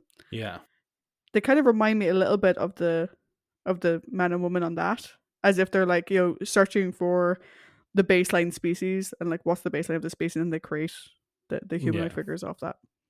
Then we have the spaghetti monsters, Hmm. who are funny, but I imagine as a child were scary as shit.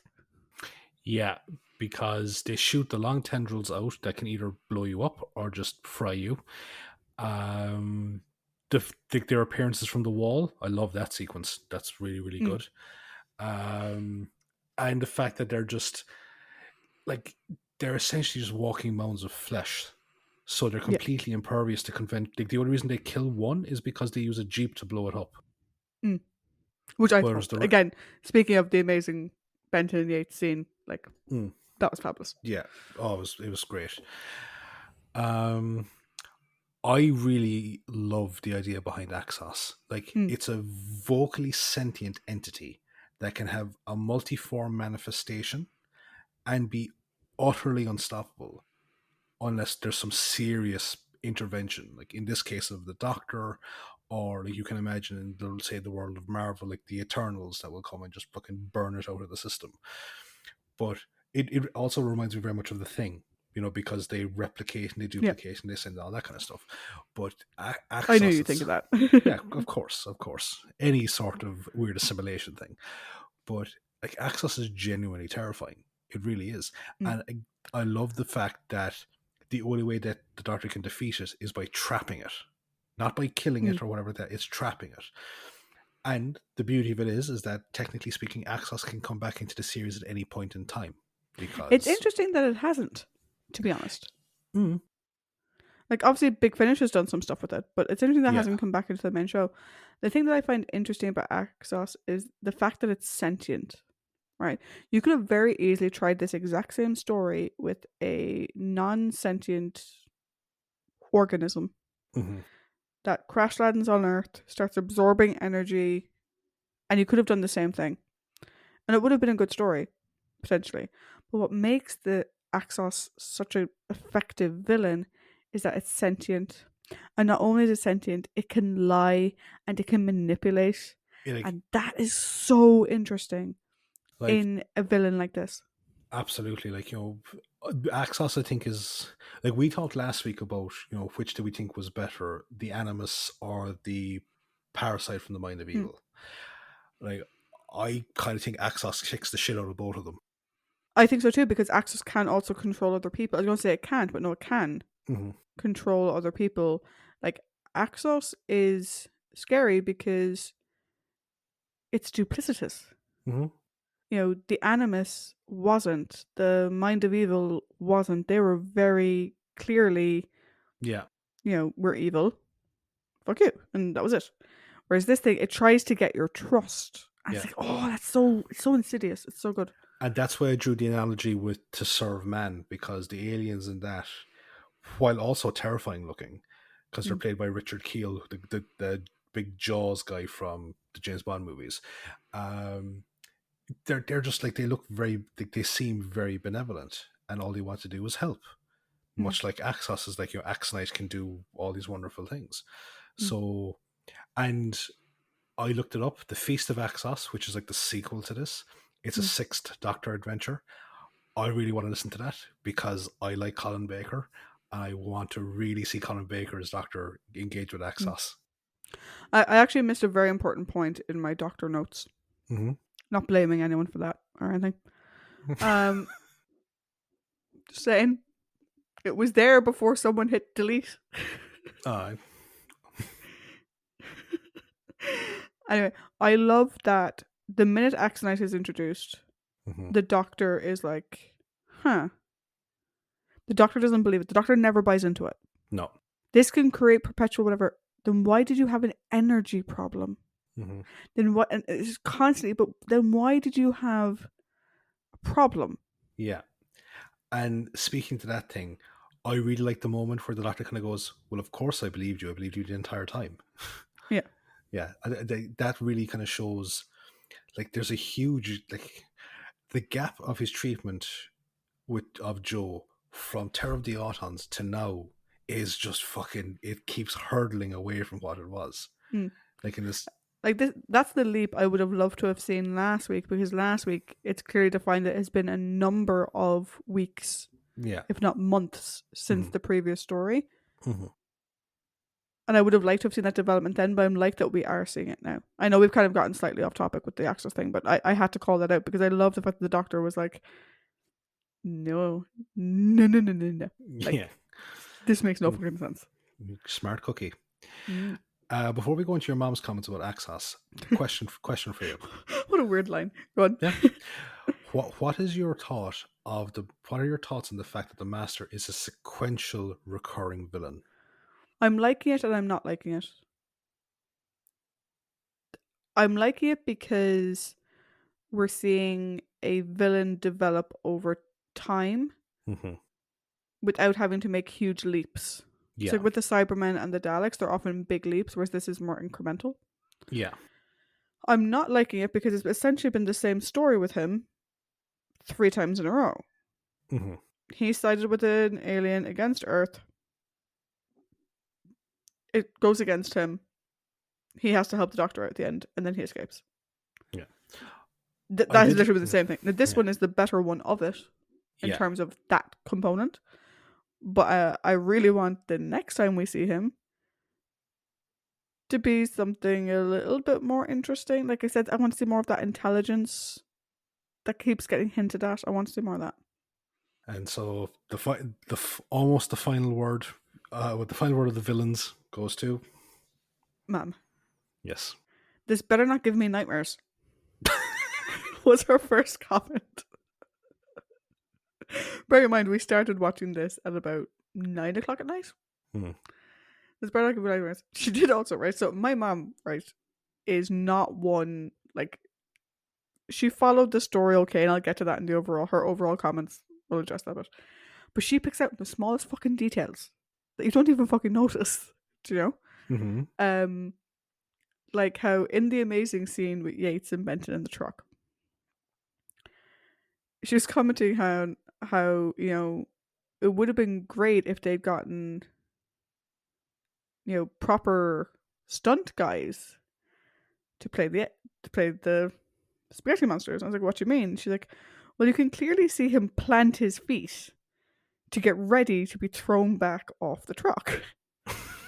And so me and my mom were laughing about 5 minutes over this guy planting his feet and just doing a black backflip off a truck. And she's like, it's just so stupid. I'm like, he can't fucking see what he's doing. And she's like, doesn't matter. um, Also, the makeup of the humanoid Axos, Hmm. she just thought was so shit. Like you can see the line where his leotard meets his neck because the makeup doesn't go all the way down. And then when we had that the first axon that like was sort of changed into the like Creature. the bed sheet, the orange bed sheet, whatever. Like I thought she was going to wet herself because she's like, what the hell is this?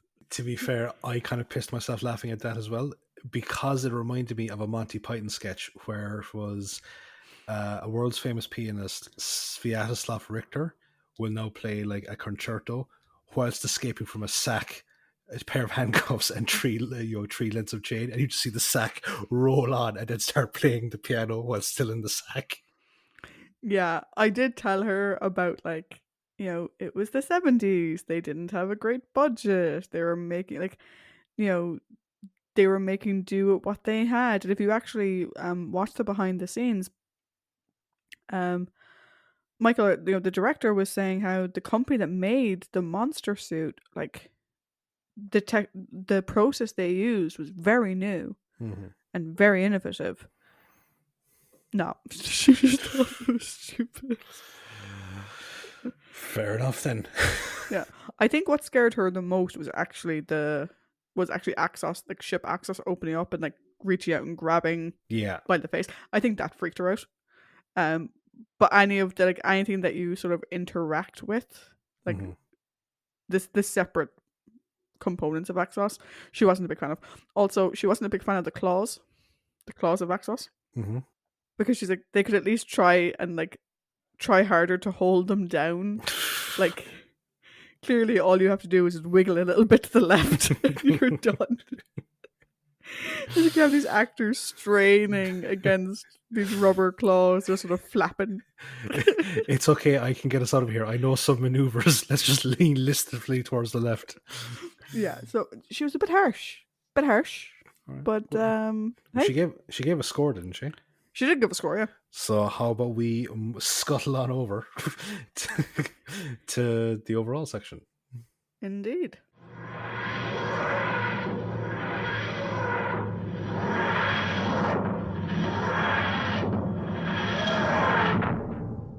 So yes, I did do hand crab claw motions, and I scuttled in my chair as we did actually scuttle over to the overall section.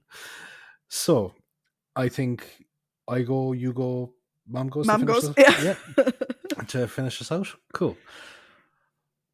Right.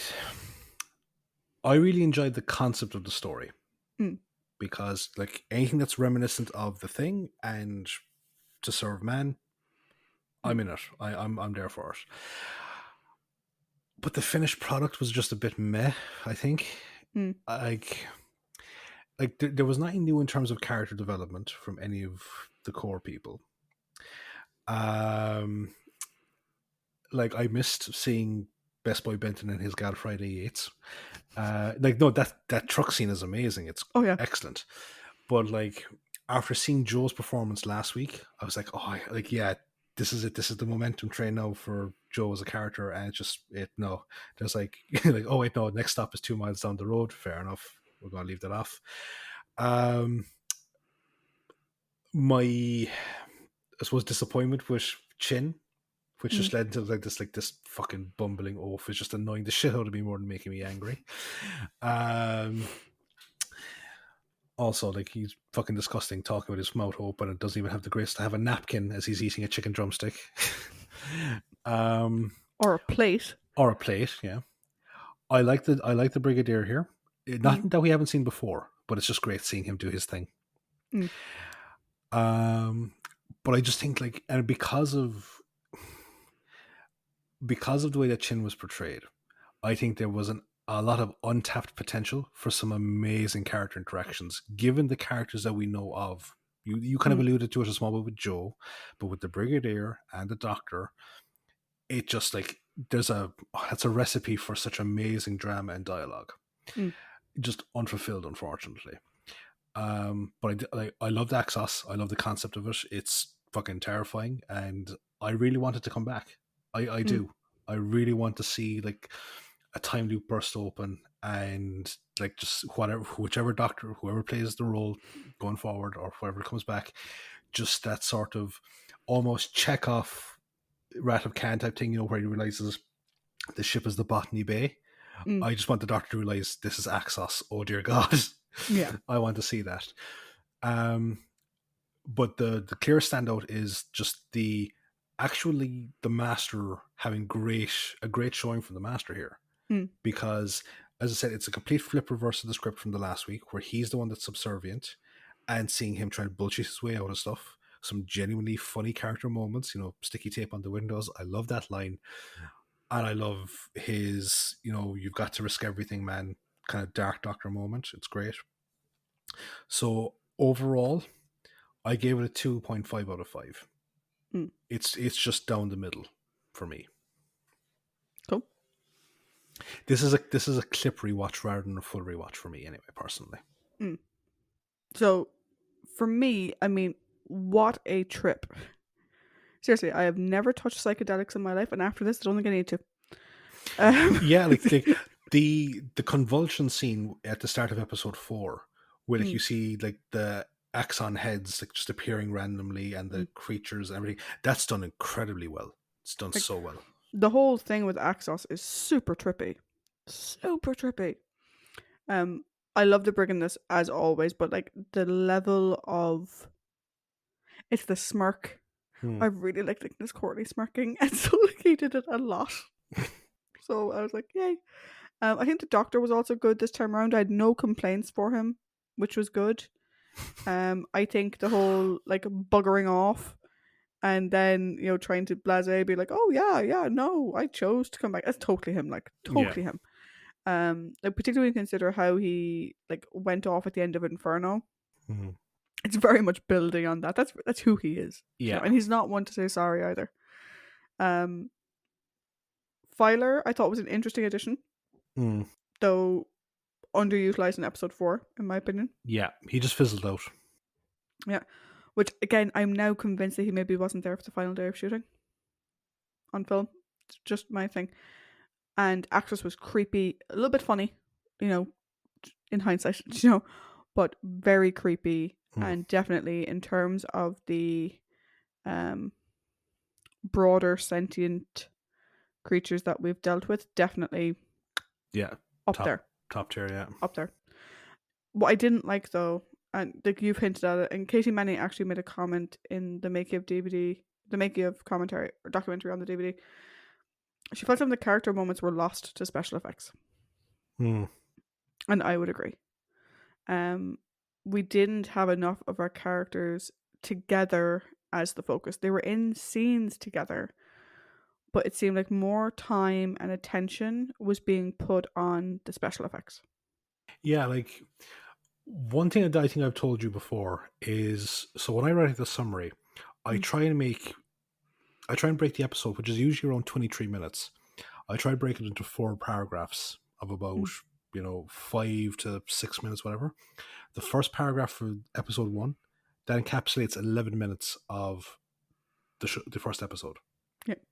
So, yeah, there's a lot of kind of like technical stuff and like, special effects or action sequences going on. It's Mm, like, well, like, whereas compared to episode 2, that's very dense. Like the mm. first paragraph is like only 3 minutes.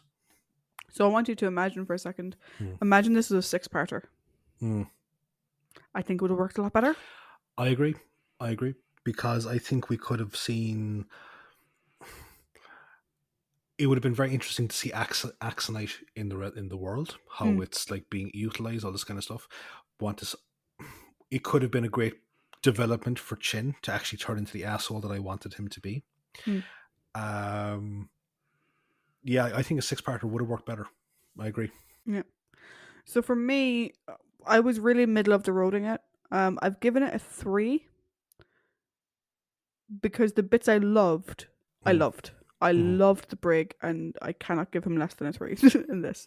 And I think, while I think the special effects took priority over the characters in a way that I'm not a big fan of, like, fair dues to Michael Ferguson, he gave it well. He he did. he had this fucking weird story, and he made something that A, sticks in your mind, but also like it's very visceral and yet psychedelic and whatever.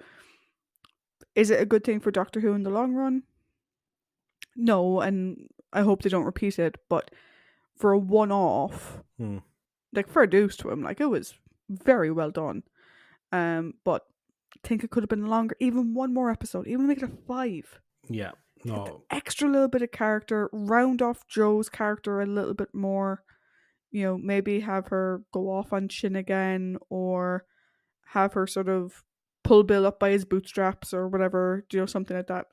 Round that off a little bit, I think would have been very, very good. No. Yeah, Um, I agree. Needs needs more Axos. yeah.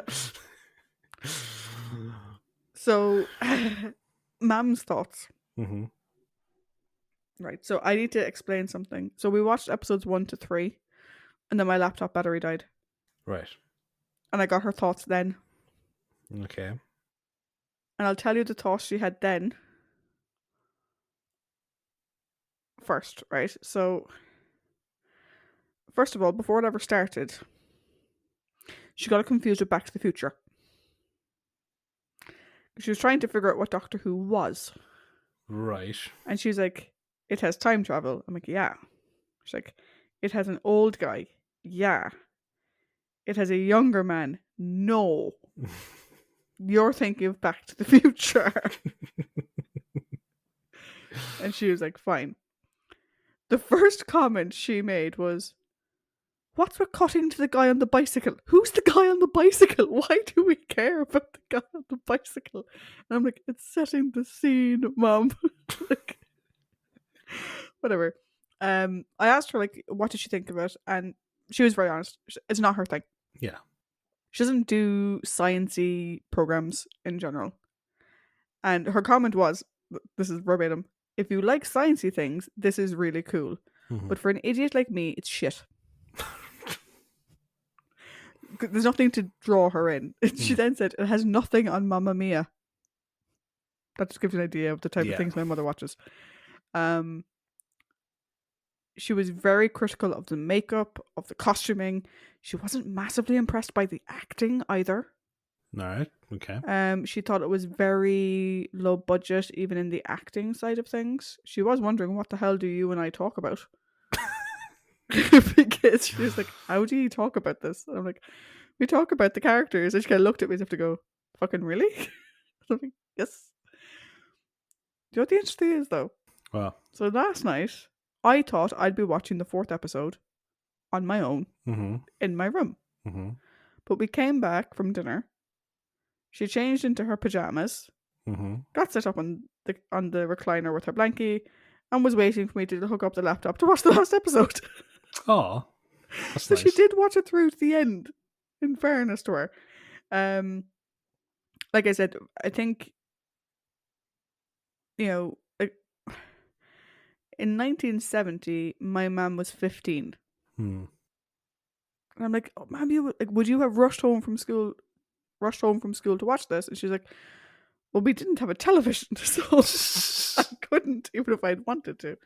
But basically, sci-fi isn't her thing. Yeah. It is the big takeaway. However, I did ask her to give it a score, and she gave it a 3. It's not her thing. To her, it wasn't great. She thought the effects were kind of shit. She thought the makeup was kind of shit.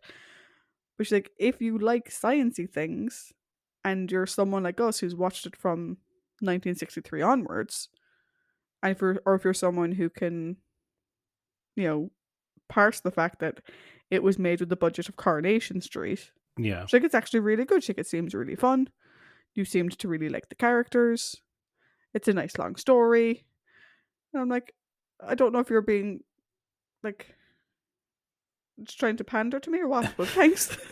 I have this image of her, like, looking at the brig, and her kind of going, would you stop looking at him like that? I did ask her, I was like, so do you understand your daughter now? And she's like, not really. She does think she understands you better, though. Which I think was just a comment that you're weirder than me. I don't know. So she's holding me responsible for something. She does have a question for you, though. Right, okay. It's not a question for you, it's a question for a friend of yours. All right. So our artwork for our podcast was done by a friend of Paddy's, Mark. And so we got to the end of it, and Mum was like, so why does Paddy's artwork look like the bad guy? She thought your friend modelled your artwork on the Master and gave you the Doctor's scarf. Because according to her, in the logo, you have evil eyes. Jesus. And she's now convinced that you're not meant to be the 4th Doctor who my mother has never seen. You're meant to be the Master because you also have the sonic screwdriver in your hand, and the sonic screwdriver wasn't in the story, but the laser gun was. The laser gun was. You could just tell her, like, the reason I look like him is so that, rather than give it an actual. Dinko was so Dinko is the guy that did it, Dinko Yun, and he is a great artist, and he can be very, very accurate. And maybe he just decided to spare my palsy face. That's what I said. Yeah. I'm wearing an eye patch. You'll have to speak up. Yeah. I'll be honest though, right? I Hmm. have never laughed so hard as I did last night and the night before. That's good. Like, it was slightly embarrassing, I'm not going to lie, because she was making all of these comments and I was like, oh, leave it alone. It's like, it was made in the 70s. Yeah. This is before Star Wars. They had no budget. But like, Mom was thinking, I think Mom was trying to, I think in her head she was thinking like along the lines of Star Trek, Mm-hmm. but like Star Trek of like the Next Generation era rather Yeah. than Original original series. series, which she never watched either of those either. Yeah. But like, she was trying to imagine that type of show. And then she's like, "So is this what Mario watches now?" And I was like, "No." She's like, "Okay, well, so what's it like now?" I'm like, "Well, it's 45 minutes. Hmm. It's a single contained story in one episode." And she's like, okay, yeah, no, I just don't get it. She is happy to say that she has now watched it. Mm-hmm. She will never watch it again. That's grand. But you know what? She gave it a chance. I gave her time to hang out with me, Mm-hmm. and this is indicative of just how bored my mother has been. That she sat down and watched Doctor Who with me 2 nights in a row. And her question was, "So, like, what happens next?" I'm like, "Well, they start a new story next week." And she kind of looked at me as if to go, "Huh?" Now, I did make a comment on the Mission Log Discord. So, Mm-hmm. Mission Log podcast, the Star Trek podcast, done by John and Norm. Fantastic. If you haven't listened to it, highly recommend. Mm-hmm. Definitely. I did make a comment that my mum may have been confusing our podcast with theirs. Because when I asked her again, like, you know, what were your overall thoughts on the story? She's like, "Well, what was the moral of the story, Trish? Like, what did it mean?" And I'm kind of sat there going, don't take shortcuts, Yep. I think. And I'm there going, this isn't Mission Log. You go to Norm and John for morals, meanings, and messages. We talk about characters. We talk about characters and just laugh incoherently at stuff. So I did let the Mission Log guys know that maybe my mom has been listening to their podcast on the sly as opposed to Possibly. listening to ours. I'm still confused as to how the hell, like, you know, again, she thinks it doesn't, like, this doesn't explain you, but it explains me. Mm. Well, I'm her child and she loves me. And, you know, she sees all that I am. Mm-hmm. And she knew me before Right. my interest in science fiction. Cool. She met you as a science fiction person. She adopted And me as a science fiction person. She adopted you as a science fiction person. This is true. This is the only version of you she has ever known. And apparently this explains a lot of it. Grand. She did comment that, like, would you be doing a podcast on Dad's Army next? And I was like, I'm sure he would. Yeah. I think she just finds it funny that we watch a TV show from the 70s. Yep. You know, and like, I was saying that, like, you know, like maybe our next podcast will be about MASH, and she was like, oh, for fuck's sake. Although she does like MASH, she was remembering all the characters from MASH. Yeah, and like, you know, watching something from the 1960s, that's not even as far back as I go, because as you know, I'm a huge Marx Brothers fan, and that's 1930 odd onwards. Yeah, but she was saying that she's going to go back and like try and find like a movie from the year that she was born and like make me watch it and see if I like it. When was 1955. If you're lucky, you can convince her that you've never seen 12 Angry Men. Because that's a good. I think she's going to try and look for a science fiction thing from 1955, though. But it's fine. She never will. This was a notion she got at 11 o'clock at night. She was very tired. So yeah, you know, are we like? I was going to say, are we including my mother's score in our overall calculations? But my mother's score was the same as mine, so I don't think we need to. I think if me and my mum had different scores, I would have considered adjusting mine to be an average of the two of them. You said 2.75, right? No, 2.5, straight down the middle. Ooh. Mm-hmm. And I did 3.0. Yeah, I think this is like the lowest. This is the first time I've gone below 3 since Space Pirates. Yeah. Can't imagine just eat a boiled egg in peace. And this matches what you gave the Crotons. Right. Interesting. Interesting. So far, season 7 has been meh. Like Like I, the average score is 3.33 for you, 3.17 for me. Very much middle of the road. yeah, it's like it had a very tough act to follow, I think, Yeah. because season 7 was so good. It was Mm. wonderful. And now we are just trying to we're getting used to a lot of new people in such a short space of time. As we said, like, we have Yates, we had Joe, we have the Master, and they're concurrent, they're continually going. So Yeah. at any given stage, like, we may have to talk about Dr. Joe, Brigadier, Benton, Yates, Master. That's 6 people. Or we Mm. might just have to talk about 2. We don't know. Yeah. So next week, where are we going? Next week, we are taking a journey through not so much time, but space. And we're going to actually visit a colony in space. Ooh, Ooh, interesting. very interesting. So let's just see how Joe likes being off world for the very first time. Mm. This Uh, is going to be our first off world in a long time. yes, it Looking forward really to it. is. I know. It's been a very long time. Don't start fucking singing that song. Don't you fucking dare start singing that song on this podcast.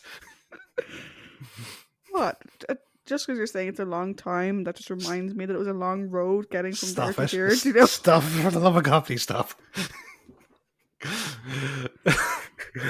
Yeah, so before she starts singing any fucking further, guys, from Trisha and myself, and also Trisha's mom, bye. Bye.